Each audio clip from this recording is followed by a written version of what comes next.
Welcome back, everybody, to the final battle of the game. We're dropping back in and facing Ganon. This time, hopefully, the red sword will harm him. And ugly pig. yes, Sorry, ugly pig. I was referring to Ganon, not anybody else. Oh, gee, thanks, honey. I would never call you an ugly pig. That would be abusive. Oh, yep. Look, I hate that trident, whatever it is, dagger. It's a trident, and we actually can hurt him now, so we're good with the red sword. And that is a crazy trident. It's homing in on me. Oh my goodness. But yeah, this particular phase of the battle, there's several phases to this final Ganon battle. This is actually the easiest phase of the bunch. I mean, look, he's turning pink.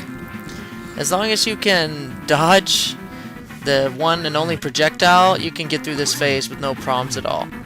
Ah, here's the hard phase. That's a hard phase? Oh, look. First he spreads it out, so it's bound to catch you at least once if you're not prepared for it.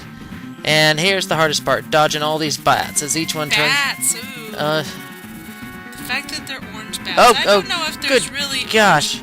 Yeah, 4 hearts. I don't know if there's really such a thing as an orange bat. Maybe orange but I guess fur. I've never... Well, I can tell you this, that back when I was little, this was one of the hardest things for me in this battle, that I died over and over and over again. And this was with the red mail, mind you.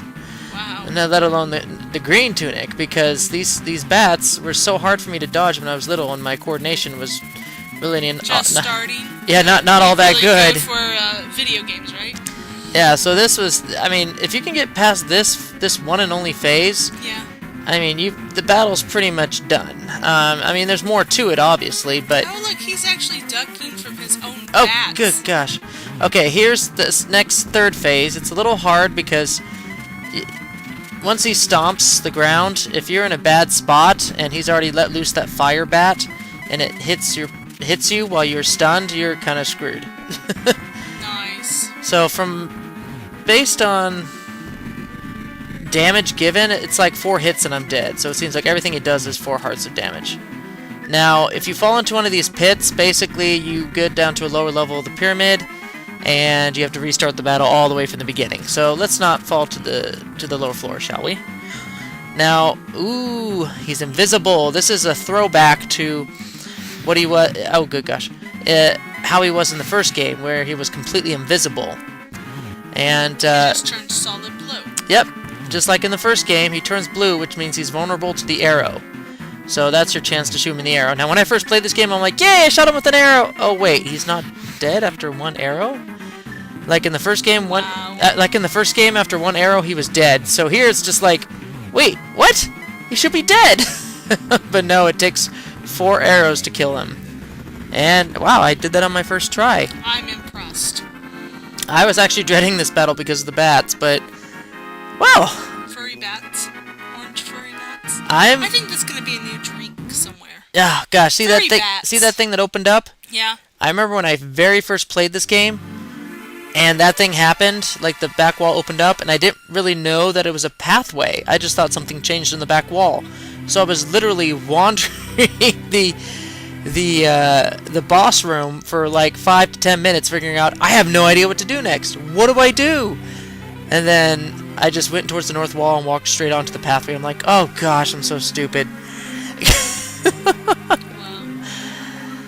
And we are actually listening to the essence of the Triforce, a rarity actually in Zelda games, where we actually don't really see the Triforce often in the Zelda game, at least in person as Link. So this is actually the first time in the series where you get to see, and you could almost say you could talk to the Triforce and actually touch it as a character. And I think the only other time you see the Triforce is in Wind Waker, but it's touched by someone else at the end there, and Skyward Sword is the other one, and that's touched by someone else too. But this is the only one and only time in the series where Link himself... Oh! It wasn't in Majora's Mask. No, hold on. Was it in Ocarina of Time? Okay, no, this is the first time in the game series that Link has touched the Triforce. There's one other time. But this is the first time, and yay, he gets to fix everything that Ganon has screwed up. Yeah, well, So the Dark World is no more, and we now get to find out all the loose ends here. Well, the supposed killing of the king, I guess the Triforce can resurrect the dead because he's back, along with all the 7 Mayans. And those are some weird guards. The loyal sage, who we thought was dead, is back. So I guess the Triforce can revive the dead. You're horrible. Maybe Link said, I want it all back to the way it was. And maybe. that includes everybody who's dead is back now. And we get to see all these minor characters who, if we actually bothered in this playthrough to do all the side quests, we would know about them. But, it'll just be some... For those watching this only, it'll be some random NPCs that we have no idea who they are. But we know who this bully is. The bully makes a friend. Yay! Although it does seem like he's still trying to chase him around and kick him, so... Wow. He hasn't changed a bit. Not really. Apparently our uncle recovers from death. Where was he this whole time if he wasn't dead? He was actually in a coma, that's what it was. Apparently in the dungeons of the Hyrule Castle this whole time. He's still selling his overpriced flippers. Tinny poor sap with the full wallet. And the witch and assistant, who gave us the lovely, lovely magic powder.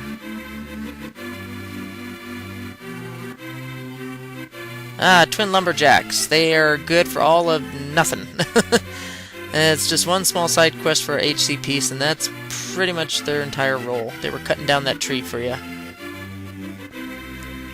Yes, the one and only character that most people have already knew about, because you kind of had to meet him to beat the game, but the Flute Boy comes back to the light world and is returned to normal.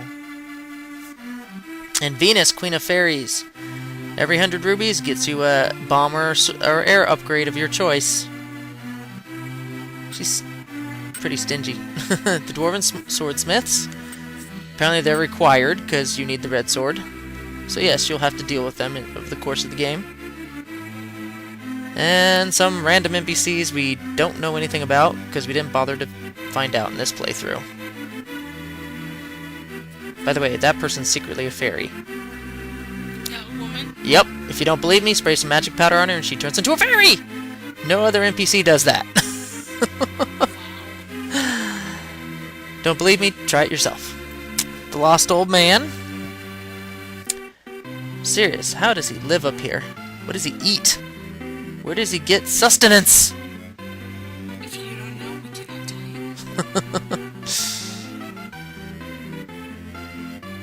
you. Some random forest thief. I mean, they seriously did not give this guy any sort of significance or of importance at all in the story. Not even a side quest, and yet they gave him a spot in the ending. I don't get it. Anyway, the Master Sword sleeps again. Forever! At least until the next Zelda game on this timeline. So... Supposedly, this game resided on the Ganon is victorious timeline, and so the hero is defeated. And Link to the Past, this game, supposedly is the last one on that timeline. And so when the Master Sword sleeps again forever, there's a inherent, I guess you could say, assumption that it will never be pulled out again for this particular timeline. Like, Ganon is completely and totally destroyed for good because Link was able to touch the Triforce, probably willed him out of existence, and never to be seen again, and, well, that's pretty much the end of this timeline for Ganon. Bye-bye, Ganon. Oh, yeah. Never liked him anyway. But what is one of the most iconic ending music sequences is this one. I mean... I just absolutely fell in love with this ending music when I first heard it, when I beat this game so very long ago, and it's still one of my favorite Zelda themes in all the series. And so whenever I see a remix on OC Remix, shout out, of this particular theme, it instantly becomes one of my favorites because, I mean, you just can't go wrong with this song. It's just awesome. It takes the basic theme from the original The Legend of Zelda and just improves upon it in every single way.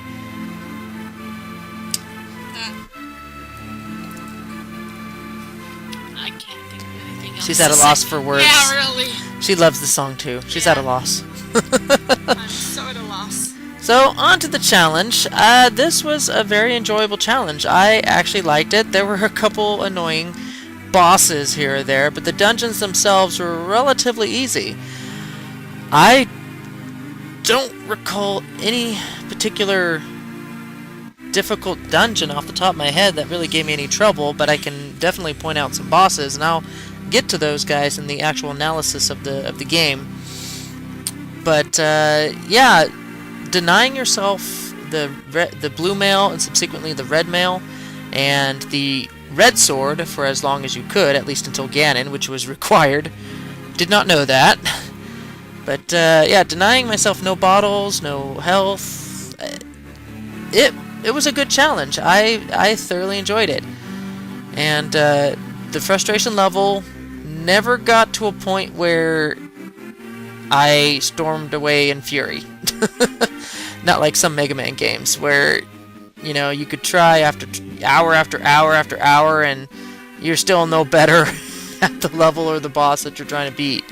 Here, you know, it feels like you do improve. You actually feel like you're progressing in terms of strategy and learning how to dodge boss attacks and stuff like that. So, I mean, I still say Dungeon 3 boss Mathula is still bullcrap, but that's just my personal opinion.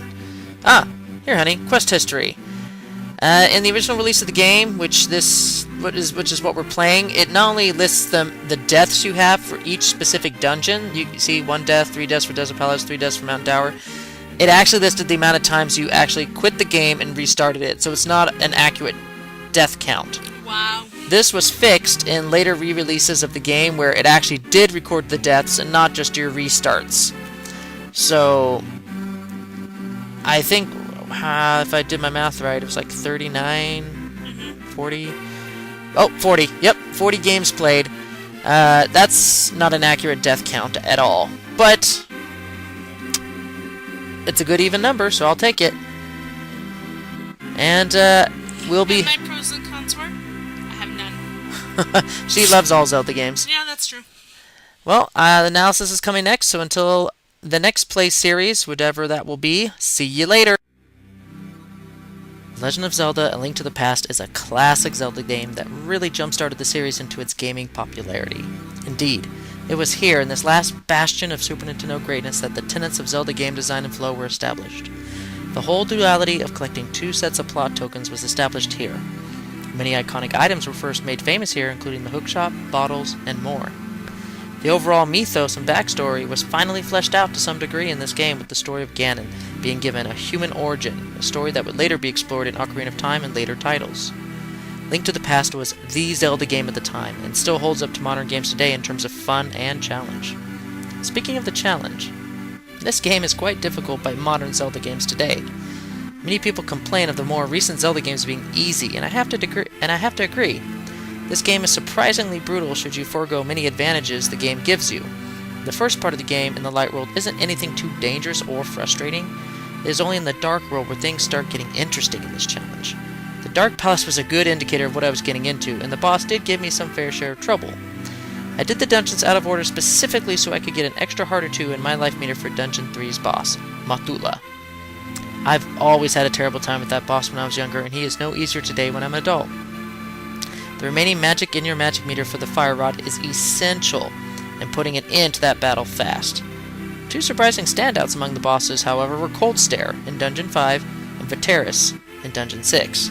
I did not realize at the time that you could break Cold Stare's ice cage with an entirely full magic meter. I came in without a full meter, so I missed the fact that it could be done, and went with the half magic upgrade to beat him.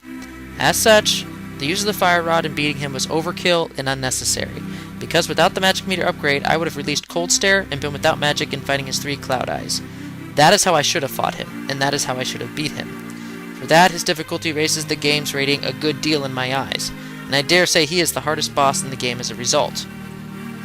Viteris is another surprise challenge in my book.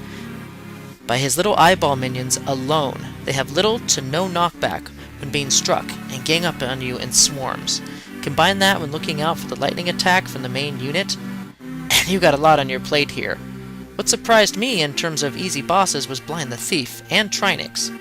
I always remembered them being hard, but never this easy. Blind is simple if you come in with the full life meter. Simply beam spam him to death, and dodge his heads, and fireballs well, and he goes down quickly.